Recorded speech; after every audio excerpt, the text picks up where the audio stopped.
Buenas noches. Pues vamos a dar inicio a este estudio que hemos estado llevando cada semana. Hoy nos toca ver el capítulo, el capítulo 12 del segundo libro de Reyes. Vamos a poner este tiempo en manos de Dios. Bendito Padre Celestial, te alabamos, te bendecimos, te glorificamos, amado Dios. Gloria, honra y alabanza a tu nombre, Señor. Te damos gracias, Señor, por tu presencia, por tu amor, por tu fidelidad. Pedimos, Señor, que seas tú hablando a nuestras vidas, amado Dios, que a través, Señor, de tu palabra, mi Señor, nuestras vidas sean transformadas. Te damos gracias, Señor, por este tiempo. Te damos gracias, amado Dios, por esta oportunidad, Señor, de escudriñar tu palabra. Te alabamos y te bendecimos en el nombre de Jesús. Amén. Bueno, pues como ya vimos, hace 8 días nos hablaban acerca, ¿verdad?, de Atalía, todas las cosas que hizo esta mujer. Y hoy, bueno, pues para poder estudiar este capítulo 12, vamos a recordar un poco acerca de lo que vimos la semana pasada. Habíamos visto en el capítulo anterior que Atalía había destruido a toda la familia real. Y pues vamos a repasar un poco, vamos ahí a Segunda de Reyes, capítulo 11. Vamos a leer los versículos del 1 al 3 para recordar un poco acerca de estas situaciones. Segunda de Reyes, capítulo 11, vamos a leer los versículos del 1 al 3. Y dice la palabra de Dios: Cuando Atalía, madre de Ocosías, vio que su hijo era muerto, se levantó y destruyó toda la descendencia real. Pero Josaba, hija del rey Joram, hermana de Ocosías, tomó a Joás, hijo de Ocosías, y lo sacó furtivamente de entre los hijos del rey, a quienes estaba matando, y lo ocultó de Atalía, a él y a su ama, en la cama de dormir, y en esta forma no lo mataron. Y estuvo con ella escondido en la casa del Señor 6 años, y Atalía fue reina sobre el país. Aquí podemos ver que solo se había presentado de una forma extraordinaria, que se había preservado de una forma extraordinaria la vida de Joás. Josaba lo había escondido en el templo. Dios había prometido a David que no faltaría descendencia suya en el trono de Israel. Lo mismo había dicho a Salomón, pero parecía que aquí, ¿verdad?, esa pequeña llama se estaba apagando poco a poco. También vamos a ver esta parte donde se reconoce el reinado de Joás, ahí en Segunda de Reyes. Vamos ahí en el capítulo 11, versículo 12, y ahí nos dice la palabra de Dios: Sacando luego Joiada al hijo del rey, le puso la corona y el testimonio, y le hicieron rey, ungiéndole y batiendo las manos, y dijeron: viva el rey, ¿verdad? Aquí es presentado el rey, le pusieron la corona, lo ungieron en señal de la aceptación del pueblo y de la sumisión. Batieron las palmas de gozo y expresaron sus buenos deseos a él. Esto es lo que podemos ver. Hace 8 días estudiábamos acerca de este rey que, bueno, pues que su vida estuvo en peligro. Y bueno, pues hoy vamos a estudiar el capítulo 12. Vamos ahora sí a dar inicio. Vamos a leer los versículos del 1 al 3. Era importante haber repasado un poco porque es del rey que estamos hablando, del que vamos a estudiar el día de hoy. Ahí en Segunda de Reyes, capítulo 12, los versículos del 1 al 3 dice: En el 7º año de Jehú comenzó a reinar Joás, es el rey que estábamos estudiando. Dice: y reinó 40 años en Jerusalén. El nombre de su madre fue Sibia de Berseba. Y Joás hizo lo recto ante los ojos del Señor todo el tiempo que le dirigió el sacerdote Joiada. Con todo eso, los lugares altos no se quitaron, porque el pueblo aún sacrificaba y quemaba incienso en los lugares altos. Bueno, pues aquí nos dice la palabra de Dios que empezó a reinar a los 7 años de edad y su reinado duró 40 años. Pero aquí lo que estamos viendo es que tenía una fe superficial. Cuando hablamos de fe, bueno, pues aquí su fe era superficial. Él vive por la fe de su padre adoptivo. Vemos que Joiada venía a ser el padre adoptivo o venía a ser su consejero o su mentor. Bueno, pues aquí vemos que él vivía por la fe de este padre. Él estaba bien mientras el padre adoptivo lo veía. O sea que era una fe fingida. Eso muchas de las veces lo podemos ver en las personas, mientras lo ve el líder, mientras lo ve el pastor, mientras lo ve su padre, mientras lo ve alguna autoridad, su comportamiento es bueno. Pero cuando ya no lo ven, o cuando ya falta el mentor, o sea, su conducta cambia. Y deberíamos de ser siempre las mismas personas. Dice ahí en el versículo 2, y Joás hizo lo recto ante los ojos del Señor. O sea, sí hizo lo bueno, ¿sí? Todo el tiempo que le dirigió el sacerdote Joiada. O sea, mientras estaba el sacerdote, él tenía un buen comportamiento. Entonces su fe, pues no era real. Lo que él decía, pues no, ¿verdad? No checaba con lo que nos dice la palabra de Dios. Y vamos a ver, este texto es paralelo a lo que se encuentra en Segunda de Crónicas, capítulo 24, pero quisiera que fuéramos ahí para que viéramos qué sucede con este rey. Ahí en Segunda de Crónicas, capítulo 24, vamos a leer los versículos del 17 al 21. Dice, muerto Joiada, o sea, aquí ya muere el sacerdote, vinieron los príncipes de Judá y ofrecieron obediencia al rey, y el rey los oyó. O sea, esta palabra los oyó quiere decir que estuvo de acuerdo. Dice, y desampararon la casa del Señor, el Dios de sus padres, y sirvieron a los símbolos de acera y a las imágenes esculpidas. Entonces la ira de Dios vino sobre Judá y Jerusalén por este su pecado. Y les envió profetas para que los volviesen al Señor, los cuales les amonestaron, mas ellos no les escucharon.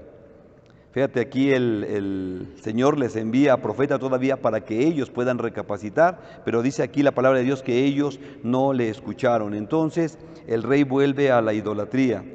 Dice el versículo 19, y les envió profetas para que los volviesen al Señor, los cuales les amonestaron, mas ellos no los escucharon. Dios habla, Dios nos habla de muchas maneras, Dios nos muestra su amor, su misericordia, pero muchas veces no queremos escuchar. Versículo 20, entonces el Espíritu de Dios vino sobre Zacarías, hijo del sacerdote Joiada, y puesto en pie donde estaba más alto que el pueblo, les dijo, así ha dicho Dios, ¿por qué quebrantan los mandamientos del Señor?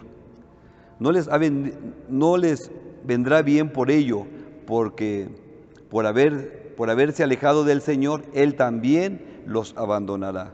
Pero ellos hicieron conspiración contra Él y por mandato del rey lo apedrearon hasta matarlo en el patio de la casa del Señor. O sea, el Señor envía a sus profetas para que les digan que lo que están haciendo está mal. ¿Y ellos cómo actúan? Bueno, pues lo callaron, ¿no? Pero ¿quién era este sacerdote Zacarías? Bueno, aquí vemos que Joás regresa a la idolatría. Joás está con la idea de enriquecerse de forma ilícita. Joás está viviendo el desenfreno. Él era el hermano adoptivo de Zacarías, porque Zacarías era hijo del sacerdote Joiada. Entonces, cuando eran niños, posiblemente jugaban juntos, comían juntos. ¿Y qué es lo que vemos ahora? Joás se atrevió a quitar la vida del hijo de quien le salvó la vida, ¿sí? Porque vemos que la esposa del sacerdote fue la que lo raptó, la que lo escondió, la que lo tuvo ahí, y ahora pues este Zacarías venía a ser su hermano adoptivo. ¿Y él cómo actúa? Sin misericordia, ¿verdad? Él está participando de esta muerte. Cuando ese padre espiritual faltó, o sea, cuando faltó Joiada el sacerdote, Joás se corrompió. Cada uno de nosotros podemos ir en decadencia si no pensamos las cosas, si no actuamos conforme a la palabra de Dios. Cada uno de los mentores, cada uno de los consejeros, porque muchas de las veces la gente busca en nosotros consejería, todos tenemos responsabilidad delante de Dios. Bueno, debemos estar seguros que estamos aconsejando bien, que las personas están entendiendo bien lo que se les está aconsejando, es una responsabilidad. Y pues debemos tener la certeza de que estamos poniendo la palabra de Dios en los corazones de los aconsejados. Los hijos deben amar a Dios, deben conocerlo, pero en verdad muchos jóvenes cristianos, mientras están en la casa de sus padres, pues tienen un buen comportamiento, pero apenas crecen o se casan, ya no quieren saber nada de Dios. O sea, ¿cuántos jóvenes vemos que los traen a la congregación y pareciera que los traen a la fuerza? Joás, vamos a decirlo así, iba con Joiada a la iglesia, vamos a decir, iba a la congregación, pero no iba por amor, sino por compromiso, solo para que no se enojara, solo para cumplir con las reglas. Esto lo vemos muy bien en la casa de restauración, ¿no? Mientras estamos en la casa de restauración, todo marcha bien. No digo groserías, trato de estar en mis devocionales, en mi estudio de la Biblia, pero a veces se cumple el tiempo de salir, ¿y cuál es el comportamiento? O sea, saliendo ya es otro comportamiento, ya estando con la familia, ya no se ora por los alimentos, ya no se estudia la palabra de Dios, y aunque a veces dicen me comprometo a congregarme, pues después sabemos que ya ni se congregan. Entonces es cuando falta el mentor, cuando no se ha sembrado bien la palabra de Dios. Y bueno, pues también, qué decir de las señoritas que van a la iglesia, ¿no? Muchas de las veces viven vidas ocultas, ya tienen su amante, pero asisten a la congregación. Y creemos que, bueno, con esto agradamos a Dios. Muchas veces la congregación se vuelve el lugar de encuentro, el lugar de ligue. ¿Cuántos jóvenes en la congregación cantan y alaban a Dios, pero les urge salir lo más pronto posible para ver a sus amigos? Tener una fe superficial tarde o temprano se descubrirá. Sí, aún es tiempo de reparar la fe. El Señor aún está hablando a nuestras vidas, así como mandó al profeta para decirnos que pongamos nuestra vida en orden. Es tiempo de volvernos a Dios. Y ahí en la palabra de Dios nos hablaba acerca de los lugares altos. ¿Sí? En el versículo 3 dice, con todo eso los lugares altos no se quitaron, porque el pueblo aún sacrificaba y quemaba incienso en los lugares altos. Muchas de las veces cuando estudiamos la palabra de Dios, vemos que los lugares altos eran lugares donde se practicaba el paganismo, el culto a dioses ajenos. Pero aquí estos lugares altos, estos lugares de adoración no eran para dioses paganos. Eso lo podemos ver ahí en Primera de Reyes. Vamos allá a Primera de Reyes, capítulo 3. Primera de Reyes, capítulo 3. Vamos a leer el versículo 2 solamente.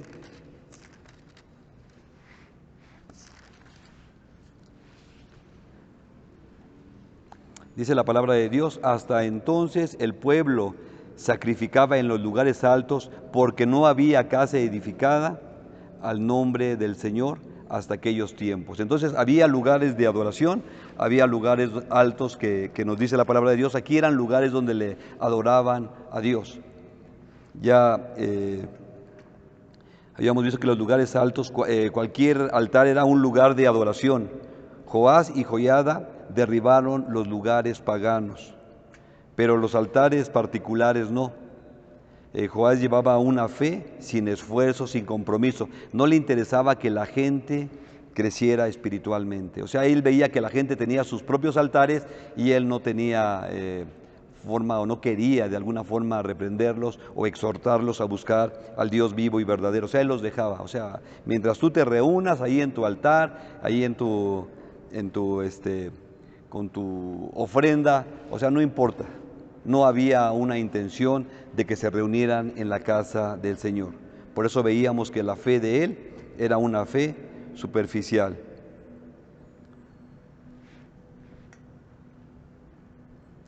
Tampoco queremos decir que fue culpa de Joiada que la fe de Joás fuera superficial, porque él ya era un adulto. Para este momento, él ya había tomado sus decisiones. Y esto es importante, ¿no? Cada uno de nosotros, donde nos reunimos, donde nos congregamos, se nos da la palabra de Dios. Y ahora tenemos la responsabilidad de ir y compartir el Evangelio. Eso nos dice el Señor Jesucristo, ¿no? Que tenemos que llevar esas buenas nuevas, que tenemos que compartir el Evangelio. Pero si no hay una fe genuina, pues una persona no puede tener el valor de dar testimonio de su fe, porque aún no ha creído en el Evangelio, aún no cree que esto sea real. Y aunque se reúna, aunque se congregue, aunque aplaude, aunque cante, aunque salte, ¿verdad? Si la persona no conoce verdaderamente a Dios, no ha sido sembrado el Señor en su corazón, pues no va a poder compartir, porque para él Dios no es real. Vamos ahí a Mateo 15. Es fuerte la palabra de Dios ahí en Mateo 15. Vamos a leer los versículos del 7 al 9. Dice ahí la palabra de Dios. Mateo capítulo 15, versículos 7 al 9 dice: hipócritas, bien profetizó de ustedes Isaías cuando dijo: este pueblo de labios me honra, mas su corazón está lejos de mí, pues en vano me honran, enseñando como doctrinas mandamientos de hombres. O sea, Jesús habla fuertemente porque dice, pues sí me cantan, sí me alaban, sí se reúnen, sí se congregan, pero su corazón no me pertenece, su corazón está lejos de mí. Y es fuerte esta parte, pero es una realidad. O sea, muchas de las veces estamos en la congregación solamente por cumplir. Estuve mucho tiempo en la religión tradicional y de verdad esto es una situación fuerte porque una de las formas donde tú podías cumplir con Dios es con que tú llegaras, que cumplieras con ir a la reunión del domingo y que llegaras antes de que se leyera el Evangelio. O sea, hay todo un rito, pero hay un momento en el que se va a leer el Evangelio. Si tú llegabas antes de que se leyera el Evangelio, tú ya cumplías. O sea, tú ya tenías asistencia, tú ya habías agradado a Dios. Bueno, esto no lo respalda la palabra, ¿no? Pero son las leyes de los hombres que dicen esto. Y muchas de las veces, aunque no es una religión, ser cristiano no es una religión, empezamos a adoptar estas cosas. O sea, ya asistí, o sea, ya fui a la reunión, ya fui a la congregación. Pero muchas de las veces solamente es para darle gusto a mis padres, a mi pastor, a mis líderes, pero realmente no hay ese amor. Y ahí es donde dice la Escritura, ¿no? Jesús diciendo: hipócritas, o sea, me honran de labios, pero su corazón no me pertenece, yo no habito ahí en su corazón. Es fuerte ese texto. Vamos a seguir leyendo ahora ahí en Segunda de Reyes, capítulo 12. Vamos a leer los versículos del 4 al 16.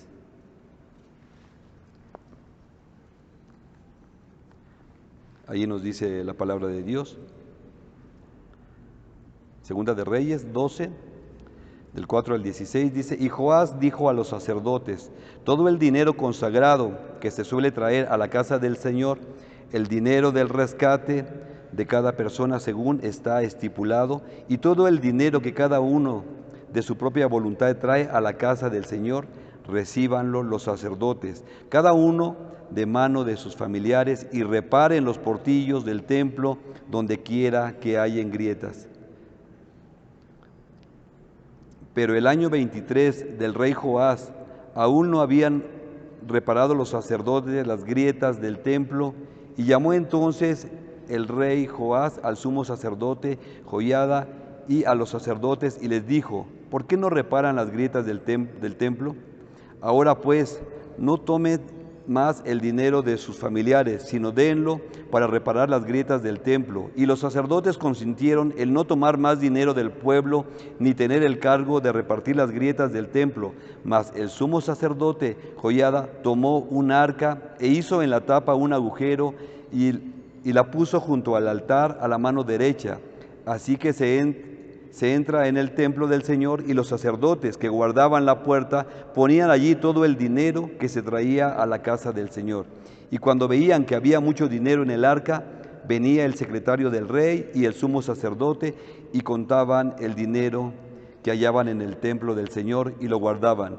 Y daban el dinero suficiente a los que hacían la obra y a los que tenían a su cargo la casa del Señor, y ellos lo gastaban en pagar a los carpinteros y maestros que reparaban la casa del Señor, y a los albañiles y canteros, y en comprar la madera y piedra de cantera para reparar las grietas de la casa del Señor. En todo lo que se gastaba en la casa para repararla, mas de aquel dinero que se traía a la casa del Señor no se hacían tazas de plata, ni despabiladeras, ni jofainas, ni trompetas, ni ningún otro utensilio de oro, ni de plata se hacía para el templo del Señor, porque lo daban a los que hacían la obra y con él reparaban la casa del Señor. Y no se tomaba cuenta a los hombres en cuyas manos el dinero era entregado para que ellos lo diesen a los que hacían la obra, porque lo hacían ellos fielmente. El dinero por el pecado y el dinero por la culpa no se llevaba a la casa del Señor, porque era de los sacerdotes. Bueno, pues vemos que Joás reparó el templo del Señor, aunque Salomón lo había edificado con los mejores materiales. Cuando estudiamos esta parte vimos que él ponía de lo bueno, había buenos materiales cuando se edificó el templo del Señor. Bueno, y lo hizo de la mejor manera, pero fue deteriorado por el tiempo. Y no solamente por el tiempo, porque ahí en Segunda de Crónicas, capítulo 24, en el versículo 7 dice la palabra de Dios: porque la impía Atalía y sus hijos habían destruido la casa de Dios y además habían gastado en los ídolos todas las cosas consagradas de la casa del Señor. O sea, esta mujer, ¿verdad?, no respetó las cosas de Dios, o sea, destruyeron. Cuando no se tiene amor por las cosas de Dios, cuando no se tiene amor por el Señor, ¿verdad?, es fácil menospreciar, es fácil deshacer, es fácil romper. Cuando sabemos que todo es del Señor, que las cosas del Señor tienen que tener un orden, pues las cuidamos. Ahí en Ezequiel 16, 31, es una palabra fuerte porque vemos que esta mujer, bueno, está llevando las cosas sagradas a los dioses, ¿no?, a sus dioses paganos, y hay una palabra fuerte que el Señor habla ahí en Ezequiel 16, cuando el Señor al pueblo de Israel le había dado sus riquezas, le había dado su amor, le había dado sus perfumes, le había dado un lugar de dignidad. Cuando leemos todo el capítulo 16, de verdad es impresionante después cómo el Señor habla, ¿verdad?, al pueblo. Ahí en Ezequiel 16, vamos a leer del 31 al 34.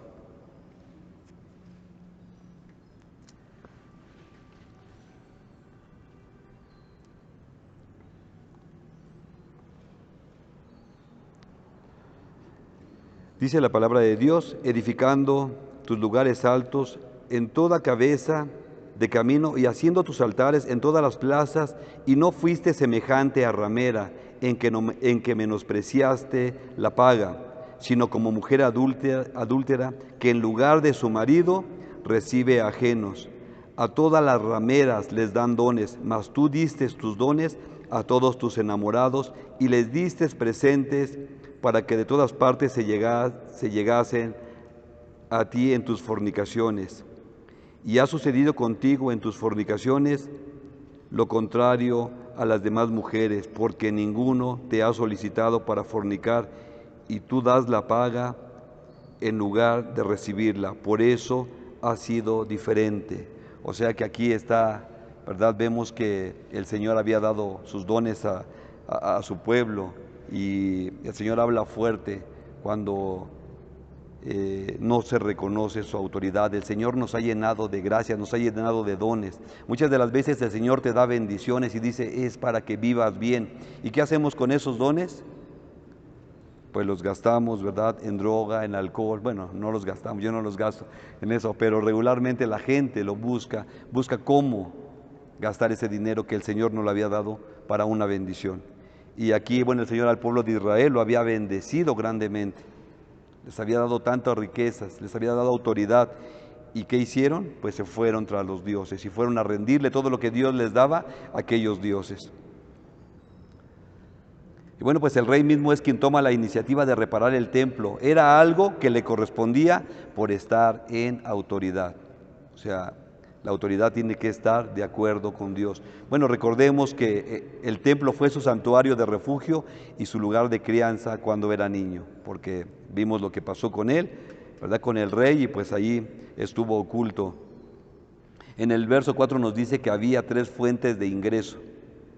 Una, el dinero del rescate de cada persona. Si lo quieres anotar, te lo voy a leer. Está en Éxodo 30, 12. Dice: cuando tomes el número de los hijos de Israel conforme a la cuenta de ellos, cada uno dará al Señor el rescate de su persona cuando los cuentes, para que no haya en ellos mortandad cuando los hayas contado. También en el versículo 16 dice: tomarás de los hijos de Israel el dinero de las expiaciones y lo darás para el servicio del tabernáculo de reunión, y será por memoria a los hijos de Israel delante del Señor para hacer expiación por sus personas. Y también nos habla que había el dinero de las personas que eran consagradas al Señor. Eso está en Levítico 27, te lo voy a leer, del 2 en adelante. Dice: habla a los hijos de Israel y diles: cuando alguno hiciera especial voto al Señor, según la estimación de las personas que se hayan de redimir, lo estimarás así. En cuanto al varón de 20 años hasta 60, lo estimarás en 50 siclos de plata, según el siclo del santuario. Y si fuere mujer, la estimarás en 3 siclos. Y si fuere de 5 años hasta 20, el varón lo estimarás en 20 siclos, y a la mujer en 10 siclos. Y si fuere de un mes hasta 5 años, entonces estimarás al varón en 5 siclos de plata, y la mujer en 3 siclos de plata. Mas si fuere de 60 años o más, el varón lo estimarás en 15 siclos, y a la mujer en 10 siclos. Pero si fuere muy pobre para pagar tu estimación, entonces será llevado ante el sacerdote, quien fijará el precio conforme a la posibilidad del que hizo el voto, le fijará precio el sacerdote. Y bueno, pues aquí vamos 2 tipos de aportaciones, y la tercera pues que eran las donaciones voluntarias. Pero con todo esto, ¿sí?, no surtió efecto, ya que no se juntó todo el dinero. Tal vez las personas no confiaban en la administración de los sacerdotes. Recordemos que nos dice aquí la palabra de Dios que habían pasado 23 años y aún no habían reparado nada. Bueno, pues aquí se toma una nueva estrategia para arreglar el templo del Señor. Sí, que nos dice que iban a poner un cofre donde iba a tener una abertura para que ahí depositaran el dinero. Pero hay una pregunta, ¿sí? ¿Para qué quería el rey un templo adornado? ¿Solo para que estuviera presentable o porque ahí se daba el servicio a Dios? Porque muchas de las veces solamente nos preocupamos en la apariencia del lugar, que esté muy adornado, que esté muy bonito, pero en cuanto a palabra, pues no me interesa qué tipo de palabra se dé o qué tipo de doctrina se esté enseñando.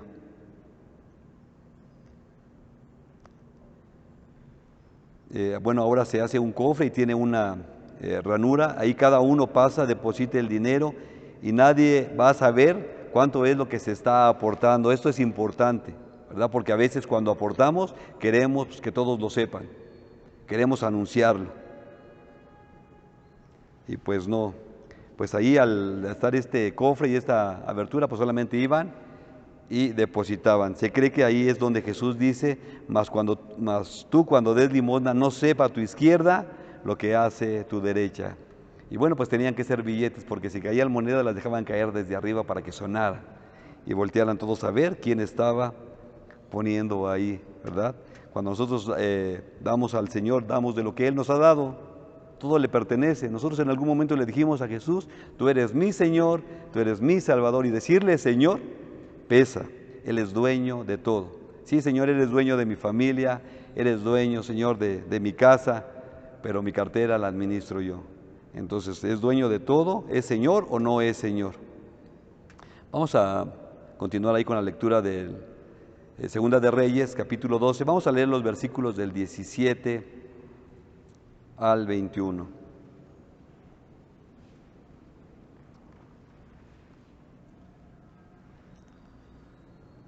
Segunda de Reyes, capítulo 12. Vamos a leer los versículos del 17 al 21. Dice la palabra de Dios: entonces subió Hazael, rey de Siria, y peleó contra Gat y la tomó, y se propuso Hazael subir contra Jerusalén, por lo cual tomó Joás, rey de Judá, todas las ofrendas que habían dedicado Josafat y Joram y Ocosías, sus padres, reyes de Judá, y las que él había dedicado, y todo el oro que se halló en los tesoros de la casa del Señor, en la casa del rey, y lo envió a Hazael, rey de Siria, y él se retiró de Jerusalén. Los demás hechos de Joás y todo lo que hizo no están escritos en el libro de las crónicas de los reyes de Judá. Y se levantaron sus siervos y conspiraron en conjuración y mataron a Joás en la casa de Milo, cuando descendía él a Sila. Pues Josacar, hijo de Simeat, y Josabat, hijo de Somer, sus siervos le hirieron y murió, y lo sepultaron con sus padres en la ciudad de David, y reinó en su lugar Amasías, su hijo. Vemos qué fue lo que pasó con este rey. Dios le había dado la oportunidad de vivir. Dios había hablado a su vida, pero no quiso hacer caso. Dios sigue hablando a nuestras vidas y nosotros decidimos si hacemos o no hacemos caso. Pero lo que la palabra de Dios nos enseña es que el obedecer a Dios tiene que traer bendición, y cuando no le obedecemos tenemos que vivir las consecuencias. Cuando Joás se sublevó contra Dios y se convirtió en idólatra y perseguidor, la mano del Señor se extendió contra él, y su condición última fue mucho peor que la primera. Sus riquezas, honor, llegaron a ser fácil presa de sus vecinos. Hazael, después de haber sido instrumento de castigo a Israel, amenazó igualmente a Judá y a Jerusalén. Tomó Gad, ciudad fuerte, y desde allí se dispuso a marchar con sus tropas contra Jerusalén. Joás no tuvo ánimo ni fuerza para hacerle frente, sino que le entregó todas las cosas sagradas y todo el oro que se halló, tanto en sus tesoros personales como en los del templo, a fin de apaciguarle.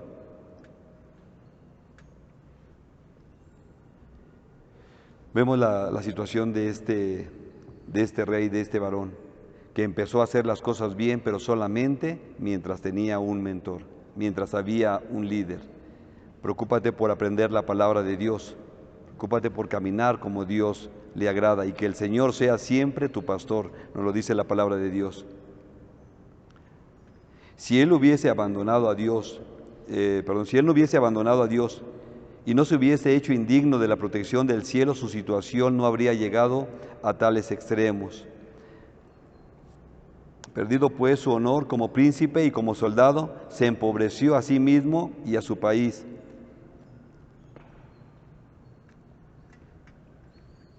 En efecto, al año siguiente el ejército sirio vino a Judá y a Jerusalén, mataron a todos los principales del pueblo y enviaron todo el botín al rey de Damasco. Su vida misma llegó a ser fácil presa de sus propios servidores, quienes conspiraron contra él y lo mataron para vengar la muerte de Zacarías. Bueno, pues así cayó Joás, quien comenzó en el espíritu y terminó en la carne. ¿Cómo estamos nosotros caminando con el Señor? ¿Estamos siendo obedientes a lo que el Señor nos dice? ¿Verdaderamente creemos la palabra de Dios? ¿Verdaderamente vivimos como hijos de Dios? El Señor sigue hablando a nuestras vidas. Cada palabra, cada predicación, cada enseñanza, el Señor nos está diciendo que volvamos a Él. Y cada uno de nosotros tomamos la decisión de nuestras vidas. Bueno, pues es lo que quería compartirte el día de hoy.